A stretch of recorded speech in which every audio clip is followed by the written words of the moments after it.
ناظرین، تاجدار کائنات امام الانبیاء حضرت محمد مصطفیٰ صلی اللہ علیہ وسلم نے اپنی حیات مبارکہ میں 9 رمضان المبارک گزارے۔ ہجرت کے دوسرے سال یعنی 2 ہجری میں رمضان کے روزے فرض کیے گئے اور پھر نبی علیہ الصلوۃ والسلام نے اپنی حیات مبارکہ میں مسلسل 9 سال رمضان المبارک کے روزے رکھے۔ 11 ہجری ماہ ربیع الاول میں حضور نبی علیہ الصلوۃ والسلام اس دنیا سے پردہ فرما گئے، اور اس سے پہلے آپ کا ہر رمضان عبادت، برکت اور رحمت کی علامت رہا۔ آج کی ویڈیو میں ہم آپ کو بتائیں گے کہ حضور نبی اکرم صلی اللہ علیہ وسلم سحری اور افطاری میں کیا تناول فرماتے تھے، آپ کس طرح سحری کی ترغیب دیتے اور افطاری کو باعث برکت سمجھتے تھے۔ ناظرین، رمضان المبارک کے آتے ہی نبی علیہ الصلوۃ والسلام کی عبادت میں اور بھی اضافہ ہو جاتا۔ آپ عام دنوں کے مقابلے میں زیادہ نماز، دعا اور ذکر کیا کرتے تھے۔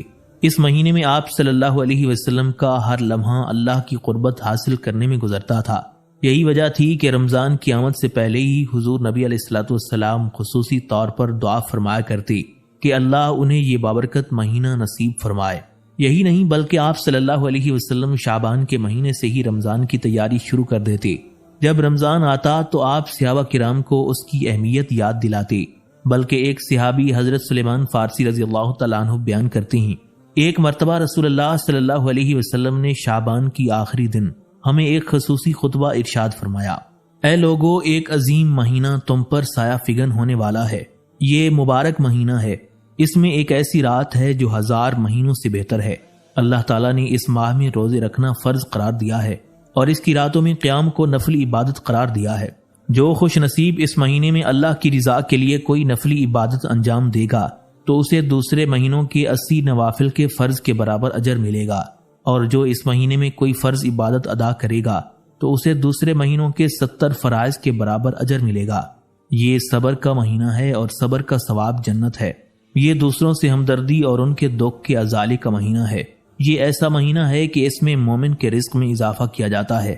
جو شخص اس مہینے میں کسی روزے دار کو روزہ افطار کروائے گا تو یہ اس کے لیے گناہوں کی مغفرت کا ذریعہ بنے گا، اور اس کے سبب اس کی گردن نار جہنم سے آزاد ہوگی، اور روزے دار کے اجر میں کسی کمی کے بغیر اسے اس کے برابر اجر ملے گا۔ حضرت سلیمان فارسی رضی اللہ تعالیٰ عنہ بیان کرتے ہیں کہ ہم نے عرض کیا: یا رسول اللہ صلی اللہ علیہ وسلم، ہم میں سے ہر کوئی اتنی توفیق نہیں رکھتا کہ روزے دار کا روزہ افطار کروائے، تو کیا ایسے لوگ افطار کے اجر سے محروم رہیں گے؟ حضور نبی علیہ الصلوۃ والسلام نے ارشاد فرمایا: یہ اجر اسے بھی ملے گا جو دودھ کے ایک گھونٹ سے یا ایک کھجور سے یا پانی پلا کر کسی روزے دار کا روزہ افطار کروائے، اور جو شخص روزے دار کو پیٹ بھر کر کھانا کھلائے گا تو اللہ تعالیٰ قیامت کے دن میرے حوض کوثر سے ایسا جام پلائے گا کہ پھر وہ جنت میں داخل ہونے تک پیاسا نہیں ہوگا۔ یہ رمضان المبارک ایسا مقدس مہینہ ہے کہ اس کا پہلا عشرہ نزول رحمت کا سبب ہے، اور اس کا درمیانی عشرہ مغفرت کے لیے ہے۔ اس کا آخری عشرہ نار جہنم سے نجات کے لیے ہے، اور جو شخص اس مہینے میں اپنے ماتحت لوگوں یعنی خدام اور ملازمین کے کام میں نرمی کرے گا تو اللہ تعالیٰ اسے بخش دے گا اور اسے نار جہنم سے رہائی عطا فرمائے گا۔ رسول اللہ صلی اللہ علیہ وسلم نے فرمایا: ابن آدم کی تمام نیکیاں 10 گنا سے 700 گنا تک بڑھا دی جاتی ہیں، لیکن اللہ کا فرمان ہے سوائے روزے کے، کیونکہ روزہ میرے لیے ہے اور میں ہی اس کی جزا دوں گا۔ روزے دار میری وجہ سے اپنی خواہشات اور کھانا پینا چھوڑتا ہے۔ روزے دار کے لیے 2 خوشیاں ہیں، ایک خوشی روزہ افطار کرتے ہوئے اور دوسری خوشی اپنے پروردگار سے ملاقات کے وقت۔ حضرت سیدنا علی المرتضیٰ شیر خدا کرم اللہ وجہہ الکریم فرماتی ہیں: جب رمضان المبارک کی پہلی رات ہوئی تو حضور نبی علیہ الصلوۃ والسلام نے اللہ تعالیٰ کی حمد و ثنا بیان کی اور فرمایا: اے لوگو، اللہ تعالیٰ نے تمہارے دشمن جنات یعنی شیاطین سے خود ہی نمٹ لیا ہے، کیونکہ انہیں قید کر دیا ہے اور تم سے دعا قبول کرنے کا وعدہ کیا ہے، اور فرمایا ہے کہ مجھے پکارو، میں تمہاری درخواست قبول کروں گا۔ توجہ سے سنو، اللہ تعالیٰ نے ہر سرکش شیطان پر 7 فرشتے مقرر فرما دیے ہیں، اور وہ رمضان ختم ہونے تک نہیں چھوٹ سکتا۔ غور سے سنو، رمضان کی پہلی رات سے لے کر آخری رات تک آسمان کے تمام دروازے کھلے رہیں گے، اور اس مہینے میں ہر دعا قبول ہوتی ہے۔ ناظرین، رمضان المبارک میں رحمت کے دروازے کھلے رہتے ہیں، اور نبی علیہ الصلوۃ والسلام نے سحری کو بھی برکت اور رحمت کا ذریعہ قرار دیا ہے۔ تاجدار کائنات صلی اللہ علیہ وسلم نے فرمایا: سحری کھایا کرو، کیونکہ سحری کھانے میں برکت ہے۔ حضور نبی علیہ الصلوۃ والسلام کی سحری بھی بہت سادہ اور برکت والی ہوا کرتی تھی۔ آپ عام طور پر چند کھجوریں کھا کر یا پانی پی کر سحری فرمایا کرتے تھے، اور کبھی کبھار دودھ یا جو کی روٹی بھی تناول فرماتے۔ اللہ کے نبی کا فرمان ہے سحری برکت ہی برکت ہے، لہٰذا اسے ترک نہ کرو، اگرچہ پانی کا ایک گھونٹ ہی پی لیا جائے۔ دراصل اللہ تعالیٰ اور اس کے ملائکہ سحری کھانے والوں پر سلام اور درود بھیجتے ہیں۔ حضور نبی علیہ الصلوۃ والسلام نے سحری میں کھجور تناول کرنے کی تعریف کی اور فرمایا، مومن کی بہترین سحری کھجور ہے۔ کھجور میں انسان کی تمام غذائی ضروریات پوری کرنے کی صلاحیت بدرجہ اتم پائی جاتی ہے۔ اگر انسان کو کوئی غذا نہ مل سکے لیکن کھجور حاصل ہو تو یہ اس کے لیے کافی غذا ہے۔ موجودہ تحقیق کے مطابق انسان کو اپنی توانائی برقرار رکھنے کے لیے غذا کی جتنی کیلوریز درکار ہوتی ہیں وہ کھجور میں موجود ہوتی ہیں۔ یہی وجہ ہے کہ اس زمانے میں بھی جب فوج کو کسی صحرائی علاقے میں لمبے عرصے تک قیام کرنا پڑتا، وہاں غذا مہیا کرنے کے مواقع موجود نہیں ہوتے تھے تو کھجوروں کا کافی سٹاک فوج کے لیے فراہم کر دیا جاتا تھا۔ اسی طرح اگر کئی ماہ تک کوئی غذا میسر نہ آئے تو محض کھجور پر انحصار نہیں کیا جا سکتا۔ کھجور کی اسی افادیت اور اعلیٰ غذائیت کی بنا پر رسول اللہ صلی اللہ علیہ وسلم نے کھجور کو بہترین سحری قرار دیا ہے۔ ناظرین، جس طرح سحری کھانا باعث برکت اور رحمت کا ذریعہ ہے، اسی طرح ماہ مبارک یعنی ماہ مقدس رمضان المبارک میں مومن کا روزہ افطار کرنا اور دوسروں کا روزہ افطار کروانا بھی غیر معمولی اجر و ثواب اور فضیلت کا حامل ہے۔ ترمذی شریف کی ایک حدیث مبارکہ کے مطابق افطار میں جلدی کرنے والے اللہ تعالیٰ کو محبوب ہیں۔ حضرت سیدنا ابو ہریرہ رضی اللہ تعالیٰ عنہ سے روایت ہے کہ حضور نبی علیہ الصلوۃ والسلام نے فرمایا، اللہ تعالیٰ یہ فرماتا ہے کہ مجھے اپنے بندوں میں سب سے زیادہ پسند وہ ہیں جو افطار میں جلدی کرنے والے ہیں۔ روزہ کھولنے کی صحیح وقت کے بارے میں حدیث مبارکہ ہے کہ جب رات اس طرف آنی شروع ہو اور دن اس طرف پلٹنا شروع ہو اور سورج ڈوب جائے تو روزہ دار کے روزہ کھولنے کا وقت ہو گیا۔ یعنی مغرب کی طرف سے اگر رات کی تاریکی بلند ہونا شروع ہو جائے اور معلوم ہو کہ تاریکی ابھرتی چلی آ رہی ہے اور دوسری طرف مغرب کی جانب سے سورج غروب ہو چکا ہو اور دن پلٹ رہا ہو تو یہ اس بات کی علامت ہے کہ روزہ کھولنے کا وقت ہو گیا ہے اور آپ کو فوراً روزہ کھول لینا چاہیے۔ اگر روزہ کھولنے کا وقت ہو گیا ہے اور اس کے بعد آپ سوچ رہے ہیں کہ روزہ کھولیں یا نہ کھولیں تو یہ بات غلط اور شریعت کی روح کے منافی ہے۔ افطار کا وقت ہوتے ہی بلا تاخیر روزہ کھول لینا چاہیے۔ افطار کے لیے بھی افضل چیز کھجور ہے۔ حدیث مبارکہ میں ہے کہ جب تم میں سے کوئی شخص روزہ افطار کرے تو اسے چاہیے کہ کھجور سے افطار کرے کیونکہ اس میں برکت ہوتی ہے۔ اگر کھجور نہ ملے تو اسے چاہیے کہ پانی سے افطار کرے کیونکہ وہ پاک ہے۔ رسول اللہ صلی اللہ علیہ وسلم کا یہ قاعدہ تھا کہ آپ پہلے روزہ افطار کرتے اور پھر نماز پڑھتے تھے۔ افطار میں آپ کا دستور یہ تھا کہ آپ تازہ کھجور سے افطار کرتے تھے۔ اگر کھجور نہ ملتی تو پھر چوہاروں سے روزہ کھولتے اور کبھی اتفاق سے وہ بھی نہ ہوتے تو پانی کے 1-2 گھونٹ پی کر روزہ افطار فرماتے تھے۔ حضرت سیدنا ابو ہریرہ رضی اللہ تعالیٰ عنہ سے روایت ہے کہ حضور نبی علیہ الصلوۃ والسلام نے فرمایا، یہ دین نمایاں اور غالب رہے گا جب تک کہ لوگ افطار میں جلدی کرتے رہیں گے، کیونکہ یہود و نصارہ افطار کرنے میں تاخیر کرتے ہیں۔ ایک مسلمان کا کام تو یہ ہے کہ جس چیز میں یہود و نصارہ کے اخلاق و عادات اور تہذیب و تمدن کی تقلید کا شائبہ بھی موجود ہو اس سے کھٹک جائے اور اس سے بچے، کیونکہ ان کی تقلید اختیار کرنا خود اپنے دین کو نقصان پہنچانا ہے۔ حدیث مبارکہ کے الفاظ ہیں کہ جس نے رمضان میں کسی روزہ دار کو افطار کروایا تو یہ اس کے گناہوں کی بخشش اور اس کی گردن کو آگ سے چھڑانے کا ذریعہ ہوگا، اور اس کو اتنا ہی ثواب ملے گا جتنا روزہ دار کو روزہ رکھنے کا ثواب ملے گا، حالانکہ روزہ دار کے اجر میں کوئی کمی واقع نہیں ہوگی۔ صحابہ کرام علیہم الرضوان نے نبی علیہ الصلوۃ والسلام سے عرض کیا، ہم میں سے کوئی بھی استطاعت نہیں رکھتا کہ دوسرے کو روزہ افطار کروا سکے۔ حضور نبی علیہ الصلوۃ والسلام نے فرمایا، افطار کروا دینے سے مراد پیٹ بھر کر کھلا دینا نہیں، بلکہ کھجور ایک دودھ یا لسی کے گلاس سے روزہ افطار کرا دینا بھی ویسے ہی اجر و ثواب کا حامل عمل ہے جیسے پیٹ بھر کر کھلا دینے کا ثواب ہے۔ اس ضمن میں یہ بات بھی اچھی طرح یاد رکھی جانی چاہیے کہ یہ عمل خالصتاً اللہ کے لیے ہو۔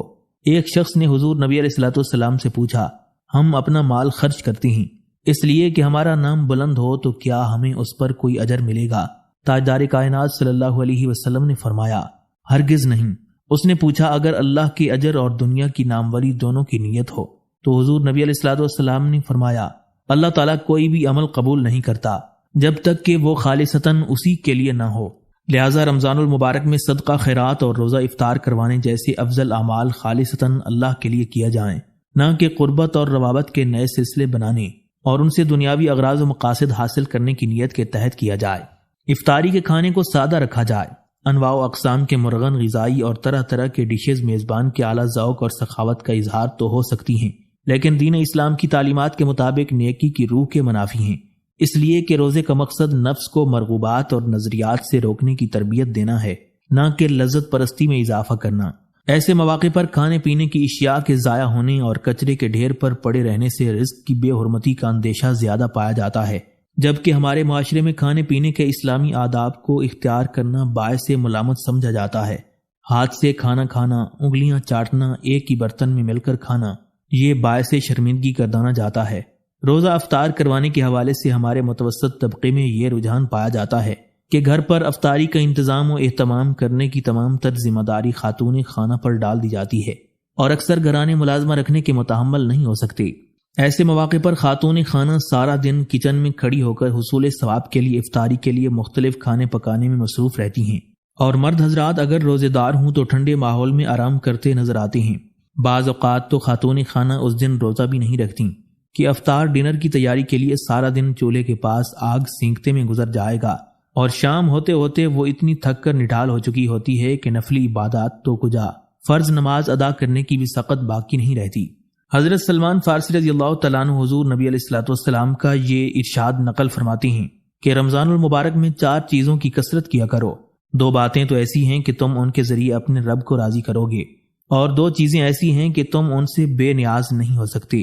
پہلی 2 چیزیں جن کے ذریعے تم اللہ کو راضی کرو گے، ان میں لا الہ الا اللہ کی گواہی دینا اور استغفار کرنا، اور وہ 2 چیزیں جن سے تم بے نیاز نہیں، وہ یہ ہیں کہ تم اللہ تعالیٰ سے جنت کا سوال کرو اور جہنم سے پناہ مانگو۔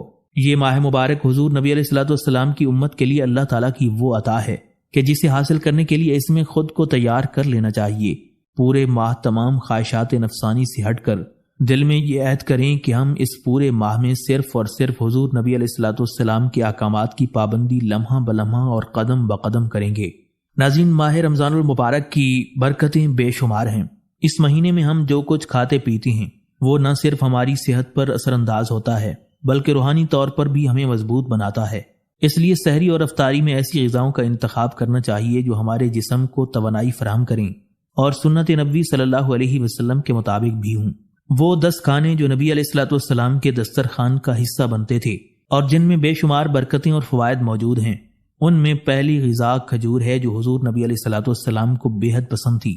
آپ عام طور پر تازہ کھجور سے روزہ افطار فرماتے تھے۔ اگر تازہ کھجور نہ ملتی تو سوکھی کھجور یا چھہارے سے روزہ افطار فرماتے تھے، اور اگر وہ بھی نہ ہوتی تو پانی سے روزہ افطار فرماتے۔ حضور نبی علیہ الصلوۃ والسلام کو خاص طور پر اجوا کھجور پسند تھی۔ آپ نے فرمایا جس گھر میں کھجور ہو وہ گھر کبھی بھوکا نہیں رہتا۔ دوسری غذا انگور ہے۔ تاجدار کائنات صلی اللہ علیہ وسلم انگور بڑے شوق سے کھاتے تھے کیونکہ یہ صحت کے لیے بے حد مفید پھل ہے۔ تیسری غذا انار ہیں جو حضور نبی علیہ الصلوۃ والسلام کو بے حد پسند تھی۔ حضور نبی علیہ الصلوۃ والسلام نے فرمایا انار جنت کے پھلوں میں سے ایک ہے۔ چوتھی غذا انجیر ہے۔ انجیر بھی حضور نبی علیہ الصلوۃ والسلام کی پسندیدہ غذاؤں میں شامل تھی۔ آپ صلی اللہ علیہ وسلم نے فرمایا جنت کے تمام پھلوں میں انجیر جیسا کوئی نہیں ہوگا، اس کا نہ چھلکا ہوگا نہ گٹھلی ہوگی، اور یہ کئی بیماریوں کا علاج بھی ہے۔ 5ویں غذا تربوز ہے۔ حضور نبی علیہ الصلوۃ والسلام افطار میں تربوز بھی پسند فرماتے تھے اور اکثر کسی کھجور کے ساتھ ملا کر کھاتے تھے۔ حضرت سیدہ عائشہ صدیقہ رضی اللہ تعالیٰ عنہ فرماتی ہیں کہ نبی علیہ الصلوۃ والسلام تربوز اور کھجور کو ایک ساتھ ناول فرمایا کرتے تھے۔ 6ٹھی غذا دودھ ہے جو کہ تاجدار کائنات صلی اللہ علیہ وسلم کو بے حد پسند تھا۔ آپ صلی اللہ علیہ وسلم بکری کا دودھ زیادہ استعمال فرماتے اور بعض اوقات دودھ میں پانی ملا کر پیتے تھے۔ 7ویں غذا شہد ہے جو کہ آپ کی پسندیدہ غذاؤں میں شامل تھا۔ قرآن مجید میں بھی شہد کا ذکر کئی بار کیا گیا ہے اور اسے شفا کا ذریعہ قرار دیا گیا ہے۔ 8ویں غذا گوشت ہے جو کہ حضور نبی علیہ الصلوۃ والسلام کو بہت مرغوب تھا۔ آپ صلی اللہ علیہ وسلم نے فرمایا گوشت دنیا اور جنت دونوں جگہوں کے کھانوں کا سردار ہے۔ رسول اللہ صلی اللہ علیہ وسلم کو شوربے والا گوشت پسند تھا اور آپ صلی اللہ علیہ وسلم بنا ہوا گوشت بھی بڑے شوق سے کھاتے تھے۔ ایک مرتبہ حضرت ابو عبیدہ رضی اللہ تعالیٰ عنہ بکرا پکا رہے تھے۔ اللہ کے پیارے نبی صلی اللہ علیہ وسلم نے فرمایا مجھے اگلے بازو یعنی دستی کا گوشت پکڑاؤ۔ آپ صلی اللہ علیہ وسلم نے اسے نوش فرمایا اور دوبارہ فرمایا مجھے دستی کا گوشت پکڑاؤ۔ ابھی آپ صلی اللہ علیہ وسلم نے نوش فرمایا، پھر تیسری بار ارشاد فرمایا مجھے دستی کا گوشت پکڑاؤ۔ اس پر حضرت ابو عبیدہ رضی اللہ تعالیٰ عنہ نے عرض کیا، یا رسول اللہ صلی اللہ علیہ وسلم، بکرے کی تو صرف 2 ہی دستے ہوتے ہیں۔ حضور نبی علیہ الصلوۃ والسلام نے فرمایا، اگر تو دیگ میں ہاتھ ڈالتا اور نکالتا تو اللہ تعالیٰ مجھے تب تک دستیاں نکال کر دیتا رہتا جب تک کہ میں نہ رکتا۔ اس کے علاوہ تاجدار مدینہ صلی اللہ علیہ وسلم کو کھجور، دودھ، کدو اور شوربے والی ہانڈی بہت پسند تھی۔ آپ ہمیشہ تازہ روٹی کھاتے تھے۔ معمولی غذا جو کی روٹی آپ پسند فرمایا کرتے تھے۔ آپ صلی اللہ علیہ وسلم بغیر چنے ہوئے آٹے کے موٹی روٹی پسند کرتے تھے۔ 10ویں غذا چاول تھی، جو کہ تاجدار مدینہ صلی اللہ علیہ وسلم کو بے حد پسند تھی۔